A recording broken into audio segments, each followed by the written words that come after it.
गंगापूर तालुक्यातील सिद्धापूर इथं मारुती मंदिराजवळ राहणारे शांतीलाल मैंदड यांच्या राहत्या घरावर अज्ञात चोरट्यांनी धाड टाकून घरफोडी केल्याची धक्कादायक घटना उघडकीस आली आहे. चोरट्यांनी केवळ चोरी न करता घर अक्षरशः पूर्णपणे उद्ध्वस्त केल्यानं सध्या संबंधित कुटुंबावर उघड्यावर राहण्याची वेळ आली आहे. मिळालेल्या माहितीनुसार ही घटना बुधवारी रात्री सुमारे 10 ते 11:30 वाजेच्या सुमारास घडली. अज्ञात चोरट्यांनी घराचं कुलूप तोडून आत प्रवेश केला. घरातील साहित्य अस्ताव्यस्त फेकून दिलं. 3 तोळे सोन्याचे दागिने, रोख रक्कम व इतर मौल्यवान वस्तू चोरून नेण्यात आल्या आहेत. इतकंच नव्हे तर चोरट्यांनी घराची भिंत, पत्रे व आतील रचना तोडून घर पूर्णपणे राहण्यायोग्य नसल्याची अवस्था निर्माण केली आहे. त्यामुळं आता राहायला घरच उरलेलं नाही अशी व्यथा कुटुंबियांनी व्यक्त केली आहे. घटनेनंतर ग्रामस्थांनी घटनास्थळी धाव घेतली.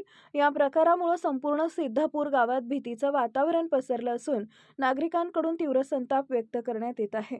या प्रकरणी संबंधित पोलीस ठाण्यात तक्रार दाखल करण्याची प्रक्रिया सुरू असून गंगापूर पोलिसांनी घटनास्थळाचा पंचनामा करून पुढील तपास सुरू केलाय.